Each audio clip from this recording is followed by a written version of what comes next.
In today's episode, we will be focusing on operators in Python, addition and subtraction. Operators are special symbols in Python that carry out arithmetic or logical computation. The value that the operator operates on is called the operand. Let's take a look at how operands are used in the PyCharm IDE.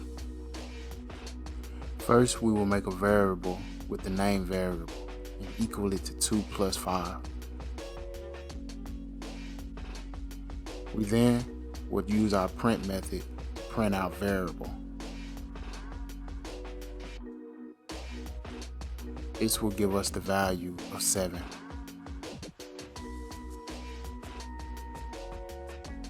As you can see, we use the addition symbol to add the 2 plus the 5. If we reverse it and add the subtraction symbol, you can see that we get the number of 3.